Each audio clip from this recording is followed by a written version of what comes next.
నమస్తే. నా పేరు Madhusudan Rao, agriculture consultant. Organic agriculture channel వీక్షిస్తున్న రైతు దేవుళ్ళందరికీ నా నమస్సుమాంజలి.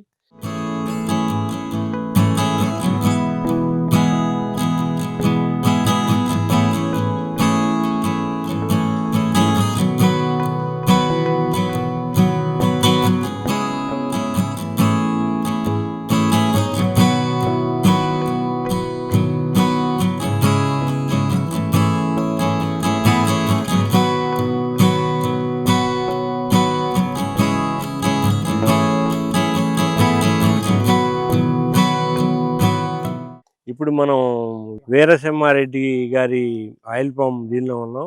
ఇది కొత్తపల్లి గ్రామం, మహబూబ్నగర్ జిల్లా, చౌడాపూర్ మండలం, వికారాబాద్ జిల్లా. అయితే ఇప్పుడు ఇక్కడ పాపం వీరారెడ్డి గారు గత 15-20 రోజుల నుంచి నన్ను వేటాడుతున్నారు. ఇవాళకి కుదిరిందనమాట రావటం. అంటే వీళ్ళందరూ రైతులందరూ కలిసి ఇలాగా ఒక గ్రూప్ ఇది పెట్టుకుంటే నాకు చాలా కలిసి వస్తుంది. నాకు మిగతా టైం నేను వేరే వాళ్ళకి కేటాయించవచ్చు. నా కాన్సెప్ట్ ఏంటంటే, ఒకసారి వెళ్ళిన రైతు దగ్గరికి మళ్ళీ వెళ్ళకుండా ఇంకో రైతు దగ్గరికి వెళ్తే వాళ్ళకి ఇది వెళ్ళిపోతుంది అనమాట. మన మెసేజ్ వెళ్ళిపోతుంది. ఏదైతే మనం సేంద్రియంగా పంటలు పండించి జాతికి విషం లేని ఆహారాన్ని ఇవ్వాలనుకుంటున్నాం, తర్వాత భూమాతను మనం కాపాడాలనుకుంటున్నాం, భూములన్నీ పాడైపోయి ఒట్టిపోతున్నాయి, అవన్నీ కాపాడాలనుకుంటున్నాం. ఆ కాన్సెప్ట్ అనేది కరెక్ట్గా ఇదవుతుంది. సో ఈ విధంగా అందరూ కలిసి ఒక గ్రూప్గా నన్ను ఇన్వైట్ చేసినందుకు ముఖ్యంగా ముందు వీరికి ధన్యవాదాలు. అయితే ఇప్పుడు ఇక్కడ కొంచెం ఇబ్బందికరంగా ఉంది. మనకి సార్ చెప్పినట్టు, వీరారెడ్డి గారు చెప్పినట్టు గత 6 నెలల క్రితం వరకు ఇది చాలా బాగుందని ఆ కంపెనీ వాళ్ళు చెప్పారంట. బట్ ఇప్పుడైతే చాలా ఇబ్బందికరంగా ఉంది. ఇక్కడ అంటే వాళ్ళకి తెలుసో లేదో తెలియదు, కానీ ఇక్కడ చాలా అయితే లోపాలు కనపడుతున్నాయి. ఇవాళ వచ్చినాయి కాదు, ఇది 1 ఇయర్ నుంచి ఇది కొంచెం సఫర్ అవుతుంది. ఆ లోపాల గురించి నేను చెప్తాను ఇప్పుడు మీకు. ఇక్కడ చూడండి, ఈ ఆకులు ఇలా వస్తాయి. ఇది జింకు లోపం అనమాట. ఇది జింకు లోపం. అలాగే ఇక్కడ చూడండి, చేప ముళ్ళ ఆకారంలో ఉంటుంది ఆకు, కొత్తగా వచ్చే ఆకు. అది విచ్చుకోదు. ఫిష్ బోన్ లీఫ్ అంటాం మనం టెక్నికల్ టర్మినాలజీలో. అది బోరాన్ లోపం అనమాట. అలాగే మనకి ఇందులో మ్యాంగనీస్ డెఫిషియన్సీ కనిపిస్తుంది. ఇక్కడ ఈ మల్టీ కలర్ అనేది మ్యాంగనీస్ డెఫిషియన్సీ అనమాట. నెక్స్ట్ ఆ ఓపెన్ అయ్యే లీఫ్లో ఐరన్ డెఫిషియన్సీ కూడా కనిపిస్తుంది. బోరాన్ డెఫిషియన్సీతో పాటు మీకు తెల్లగా ఉంది చూసారా, పాలిపోయింది ఆకు, ఐరన్ డెఫిషియన్సీ. అంటే ఇప్పటివరకు ఈ పామాయిల్ కంపెనీ వాళ్ళు కానీ సైంటిస్టులు కానీ ఏం చెప్తున్నారంటే, మొక్కకి మెగ్నీషియం బోరాన్ 2 ఉంటే సరిపోద్దని చెప్తున్నారు. కానీ ఏ మొక్కకైనా ఈ సృష్టిలో 12 రకాల పోషకాలు అవసరం. వాస్తవంగా అయితే 16 అవసరం. 16లో 4 అని natural: carbon, hydrogen, oxygen and chlorine. ఇవి న్యాచురల్గా దొరుకుతాయి భూమిలో మొక్కకి. తర్వాత మనం హైడ్రోజన్, ఆక్సిజన్ అంటే వాటర్, అంటే hydrogen oxygen combination, H2O water. అవి మనం ఇవ్వాల్సిన పని లేదు. మనం ఇవ్వాల్సింది ఏంటి? NPK, nitrogen, phosphorus, potash. వాటిని మేజర్ న్యూట్రియంట్స్ అంటారు. తర్వాత calcium, magnesium, sulphur secondary nutrients. వీటిని ఉప పోషకాలు అంటారు. తర్వాత micro nutrients 6: zinc, ferrous, copper, boron, molybdenum. ఇవి 6 కూడా మొత్తం కలిపి 12 అవసరం అవుతాయి. అంటే ఇప్పుడు మనం సపోజ్ NPK అనేదాన్ని వైట్ రైస్ అనుకుంటే, కాల్షియం, మెగ్నీషియం, సల్ఫర్ అనేవి మన కర్రీస్, సాంబారు, రసం, కర్రీసు, పెరుగు. అలాగే ఈ జింకు, ఫెర్రస్, ఇవన్నీ కూడా మైక్రోన్యూట్రియంట్స్ 6 కూడా కూరల్లో ఉప్పుల్లాగా, మనకి తాలింపులాగా, లేదంటే ఆయిల్ లాగా, కారంలాగా, మసాలాలాగా ఇలా ఉపయోగపడుతుంది అనమాట. ఇవన్నీ కలిసినప్పుడు మాత్రమే కంప్లీట్ ప్లాన్ ఫుడ్ అవుతుంది. ఇప్పుడు ఎలాగంటే, మనం పహిల్వాన్ ఉంటాడు, వాడు పోటీకి వెళ్ళి ఫైట్ చేయాలంటే కొలత వేసి పెడతారు ఫుడ్. అలాగే మనం ఇక్కడ కూడా కొలత వేసుకొని ఫుడ్ పెట్టాలి. అయితే ఇక్కడ వచ్చిన డ్రాబ్యాక్ ఏంటంటే, వీళ్ళు మెగ్నీషియం, బోరాను, NPK మాత్రం వేయండి అని చెప్పడం వల్ల ఒకటి. ఎందుకంటే మొక్కల్లో యాంటగోనిస్టిక్ ఎఫెక్ట్ అనేది వస్తుంది కెమికల్స్ వాడినప్పుడు. దానివల్ల ఒకటి ఎక్కువైతే ఇంకో దాన్ని తొక్కేస్తుంది, ఆటోమేటిక్గా తొక్కేస్తుంది.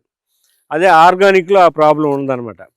ఇంతవరకు ఎవరిలో కూడా ఏ సైంటిస్ట్ కూడా ఇంతకాలం జరిగి, నేను గత 3-4 సంవత్సరాల నుంచి నేను చెప్తూనే ఉన్నాను, అన్ని పోషకాలు అవసరమని. నా దగ్గర లీఫ్ అనాలిసిస్ చేసిన డేటా ఉంది. కానీ ఎవరిలో రియలైజ్ అవ్వట్లేదు, రైతుకు చెప్పట్లేదు. రైతు ఏమైపోవాలి ఇలా పామాయిల్ పెట్టుకొని? చాలా తప్పు కదా అది. సో రైతులు మీరు కూడా ఆ కంపెనీలలో సైంటిస్ట్ మీద డిపెండ్ అవ్వకుండా మ్యాక్సిమం మీకు తెలిసింది మీరు చేసుకోండి. మీ సోర్స్ ద్వారా తెలుసుకొని మీకు పూర్తిగా అవగాహన చేసుకొని పంట పండించండి. చివరికి ఇలా చేసిన తర్వాత వ్యవసాయం దండగానే తేలుస్తారు. ఒక గింజ పెడితే 1000 గింజలు అయ్యేది ఒక వ్యవసాయంలోనే. వ్యవసాయం అనేది ఎప్పుడూ దండగ రాదు. తెలుసుకొని చేస్తే, తెలియకుండా చేస్తే మాత్రం అవుతుంది. ఇది నా వాదన.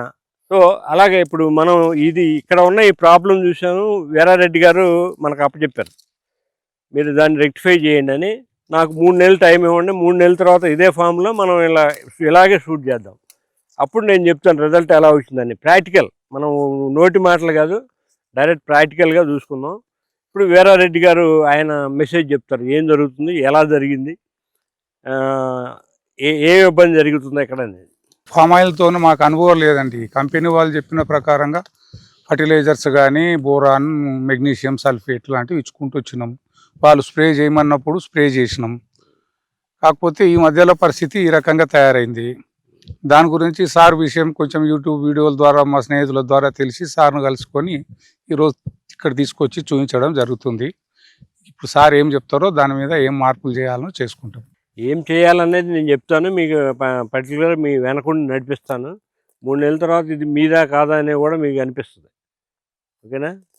సో అలా మనం చేద్దాం అనమాట. అది పెద్ద ప్రాబ్లం కాదు కానీ, బట్ చాలా మనకి రైతుల్లో ఈ కంపెనీలు వాళ్ళు కానీ, డిపార్ట్మెంట్ వాళ్ళు కానీ నీళ్ళు గురించి రాంగ్ మెసేజ్, ఫెర్టిలైజర్స్ గురించి రాంగ్ మెసేజ్, మిగతా ప్రాక్టీసెస్ గురించి రాంగ్ మెసేజ్. ఒకడు వచ్చి మీకు అడుగాకులు తీసేస్తే మీకు మొక్క సైజు పెరగదండి, గత్తు రాదంటారు. ఈ ఆకు పెట్టుకొని ఏం చేసుకోవాలి రైతు? అది అవసరం ఆకు? ఆల్రెడీ ఫుడ్ ఆపేసింది మొక్క దాన్ని మళ్ళీ అక్కడ ఉంచాలని పని ఏముంది? మీరు చేసే పనులకు అడ్డం కదా అది కదా. అది తీసేయాలా, తీసేయొద్దా? తీసేయొద్దని చెప్పినందుకే తీసేయలేదు. తీసేయాలి. మీకు ఆల్రెడీ ఫుడ్ ఆపేసింది కదండి. ఎక్కడి వరకు తీసేయాలి సార్? మీరు 2 వరుసలు తీసేయండి కింద. ఇప్పుడు మనం చిన్న ఎగ్జాంపుల్ ఏంటంటే, మందలో పశువులు ఉంటాయి. 10 పశువుల్లో 6 పాలు ఇచ్చే ఉంటాయి. మన దగ్గర ఉన్న ఫుడ్ ఇవ్వటానికి ఫస్ట్ ప్రిఫరెన్స్ పాలు ఇచ్చే వాటికి ఇస్తామా, ఇవ్వనాటికి ఇస్తామా? సో మొక్క కూడా ఈ ఆకులు వాటికి యాక్టివ్గా ఫోటోసిన్సిస్లో పాల్గొంటాయి. తర్వాత వాటికి హార్మోన్ రిలీజ్ అది బాగుంటుంది. అందుకని అవి ఉంచుకొని వీటికి ఫుడ్ ఆపేస్తుంది. ఆ ఫుడ్ ఆపేసిన ఆకు మీరు ఏం చేసుకుంటారు దాన్ని చెప్పండి. పోనీ ఆ కంపెనీ వాళ్ళు ఏమైనా చేసుకుంటారేమో, ఇవ్వండి వాళ్ళకి. దీనికి ఇంచుమించు 1 మంత్ నీళ్ళు లేక సంక్రాంతి అప్పటి నుంచి అంటే ఇప్పుడు 20 డేస్ నుంచి అయితే వాటర్ లేదు. వాటర్ లేనందుకు కూడా జర పేలిపోయినట్టు. అంటే ఒక్క చెట్లు డెఫిషియన్సీ బోరాన్ డెఫిషియన్సీ ఇట్లా ముదురుకున్నాయి చూడు. అయితే సార్ ఇప్పుడు అంటే ఒకటి మనకి మనం అది కొమ్ము పురుగు కొట్టిన తర్వాత వచ్చే 2-3 ఆకులు కూడా ఇలాగే ముడిచిపోయి ఉంటాయి. అది పర్టికులర్గా బోరాన్ డెఫిషియన్సీ అని చెప్పలేము. కొమ్ము పురుగు కూడా రాకుండా ఉంటుందా సార్? 1 ఇయర్ పాటు రాదండి. 1 ఇయర్ పాటు అంటే 1 ఇయర్కి ఒకటేసారి వాడాలి మందులు. ఇయర్లీ వన్స్ అంతే, తర్వాత అవసరం లేదు. మళ్ళీ 1 ఇయర్కి వాడాలి. మళ్ళీ 1 ఇయర్కి. కొబ్బరి చెట్లకు కూడా సేమ్ వచ్చేటట్టు ఉంది ప్రాబ్లం. ఈ 2 ఒకటే జాతి కదండి. కొబ్బరి ఇది ఈత కూడా అంటారు కదా సార్, ఫ్యామిలీ. అయితే ఇప్పుడు ఈ పర్టికులర్ ప్రాబ్లం మనం అనుకున్నాం కదా, 15-20 డేస్ నుంచి వాటర్ లేదని. ఇప్పుడు మనం ఇచ్చే ప్యాకేజీలో ఏం చేస్తామంటే వ్యామ్ అని ఒకటి ఇస్తాం, వాస్కులార్ అబ్సెక్యులర్ మైకోరైజా అంటారు దాన్ని. అది ఈ సృష్టిలో మొక్కతో సహజీవనం చేసే అతి అద్భుతమైన ఫంగస్. అది మనకు అడవుల్లో ఉండేది అదే, రోడ్డు పక్కన చెట్ల దగ్గర ఉండేది అదే. దాని మూమెంట్ ఎలా ఉంటుంది అంటే క్యాపిలరీ మూమెంట్ అనమాట. అంటే మనం స్ట్రా ఉంటుంది కదా, కొబ్బరి నీళ్ళు తాగుతాం స్ట్రా, కూల్ డ్రింక్ తాగుతాం స్ట్రా లాగా ఉంటుంది అది. అది మొక్క వేరు వ్యవస్థ నుంచి 2 మీటర్ల లోపలికి వెళ్తుంది. లోపలికి వెళ్ళి అక్కడి నుంచి పోషకాలని తర్వాత వాటర్ని తీసుకొచ్చేస్తుంది. ఇప్పుడు వీరారెడ్డి గారు ఇంకో నెల వాటర్ పెట్టకపోయినా కానీ అది మేనేజ్ చేస్తుంది. అది అటువంటి అద్భుతమైన ఫంగస్ ఒకటి మనం ఇస్తున్నాం అనమాట. అది నాకు పట్టుకోవడానికే 10 years పట్టింది, మంచి కల్చర్ పట్టుకోవడానికి. అయితే ల్యాండ్ ఇప్పుడు మీరు 2 మీటర్స్కి వెళ్ళి గుంజుతుంది అంటున్నారు కదా సార్. ల్యాండ్ ఇప్పుడు కొన్ని ల్యాండ్స్లో సపోజ్ ఇప్పుడు ఈ కండ ఎంత ఉంది అని నా తాన అయితే ఫీటు అర్ధ ఫీటే మట్టి, మిగతా అంతా గట్టిదే గల్సు కింద. అటువంటి తాన కూడా లోపలికి వెళ్ళి ఎట్లా తీసుకుంటుందా అని అట్లా. అంటే ఆ పక్క నుంచి ఏదో ఒకటి ఎత్తుక్కుంటుంది అది కూడా. ఓకే, అది అలా తీసుకుంటుంది అనమాట. అంటే ఇప్పుడు ఒక క్యూబిక్ ఇంచి సాయిల్ ఏర్పడడానికి 10,000 సంవత్సరాలు పడుతుంది. ఇది ఏర్పడేది రాళ్ళ నుంచే. అవి ఎలా పగులుతాయి అంటే మొక్కలు వేర్లు పగలగొడతాయి, గాలి పగలగొడుతుంది, పైనుంచి పడే అదాటు వర్షాలు పగలగొడతాయి, తర్వాత పారే నదులు లేదా నీళ్లు అవి పగలగొడతాయి, తర్వాత మంచు పగలగొడుతుంది. అలా రకరకాల ప్రాసెస్ల ద్వారా ఒక అంగుళం భూమి ఏర్పడడానికి 10,000 సంవత్సరాలు పడుతుంది. మనం ఇప్పుడు ఈ అనుభవిస్తున్న ఈ భూమి 10,000 ఏళ్ళ తర్వాత ఏర్పడిన భూమి కొండ నుంచి. సో అన్ని రాక్సే, ఒకప్పుడు పేరెంటల్ రాక్సే ఉన్నాయి. సో అవి ఇలా కన్వర్ట్ అయినాయి అనమాట. వర్షాకాలం వస్తే ఈ పొలం అస్సలు ఆరదు. ఏం పర్లేదు, దానివల్ల ఇబ్బంది లేదు. దాని గురించి అదే ఇంతకుముందు కొన్ని వీడియోస్లో చెప్పాను. ఇప్పుడు మనకి కొట్టాయం దగ్గర కుట్టినాడు అనే విలేజ్ ఒకటి ఉంది. అక్కడ సీ లెవెల్ కంటే 4 feet డౌన్లో ఉంటుంది అది.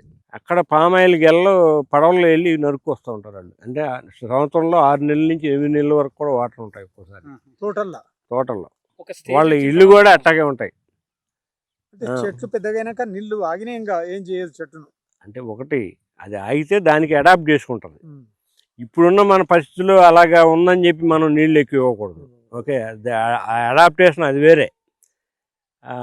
సో అలాగా ఇప్పుడు వాళ్ళు ఇల్లు కూడా అక్కడే ఉంటాయి, పడవల్లోనే ఇళ్ళకి వెళ్తారు వీళ్ళు. ఆ గెల్ల కూడా పడవల్లో వెళ్ళి కోసుకొచ్చుకుంటారు. ఎప్పుడైతే భూమి ఆరిందో అప్పుడు పెంచుకుంటారు మొక్కని, మిగతా టైంలో అలా వదిలేస్తారు. అలా పెరిగి ఇప్పుడు దాదాపు నేను వెళ్ళి కూడా 15 years అవుతున్నాం. 15 years అప్పటికే వాళ్ళు గెలలు నరుగుతున్నారు అక్కడ. ఒక ఆయన మాకు ఆయిల్ ఆడిపెట్టాడు. మనం ఇప్పుడు ఈ కిర్లోస్కర్ మోటార్స్, కిరోసిన్ ఇవి ఉంటాయి కదా పంపులు, దాంతో ఆయన ఒకటి తయారు చేశాడు క్రషింగ్ యూనిట్ ఓన్గా. రిఫైనరీ కాకుండా డైరెక్ట్ తోటి కొన్ని పిండి వంటలు చేసి కూడా పెట్టారు ఆయన మనకి. అది విషయం. సో అది పెద్ద ఇష్యూ కాదు, క్రైటీరియా కాదు. ఇలాగా మీకు ఎప్పుడన్నా ఈ డ్రాట్ కండిషన్ వచ్చి బోర్లు దెబ్బతిని, లేదంటే వర్షాలు సైకాలం లేకపోయినా మీకు ఈ వ్యామ్ అనే ఫంగస్ అనేది చక్కగా మీకు కవర్ చేస్తున్నారు. సో మనం అలాగా మన దీంతో ప్రోగ్రామ్తో ముందుకు వెళ్దాం. 3 నెలల తర్వాత మళ్ళీ మనం ఎక్కడే కలుద్దాం. అలాగే ఇప్పుడు మనం మీ అందరి ముఖంగా నేను వీరారెడ్డి గారికి హామీ ఇస్తున్నాను, 3 నెలల్లో నేను రివైవ్ చేస్తాను దీన్ని. అప్పుడు ఆ తర్వాత మళ్ళీ కలుద్దాం. ఇలాగే మీరు కూడా ఏదైనా సమస్యలు ఉంటే మీరు నా దృష్టికి తీసుకురండి. నేను 24/7 అందుబాటులో ఉంటాను. ఎందుకంటే నేను ఆయుర్వేద వైద్యం కూడా చేస్తాను. నాకు చాలామంది పేషెంట్లు ఉన్నారు. ఆంధ్ర తెలంగాణలో 3,000 మంది పేషెంట్లు ఉన్నారు. వాళ్ళకి అందుబాటులో లేకుండా ఉంటే కుదరదు కదా. 24/7 అందుబాటులో ఉంటాను. నా ఫోన్ నెంబర్ 9515322657. ధన్యవాదాలు. నమస్తే.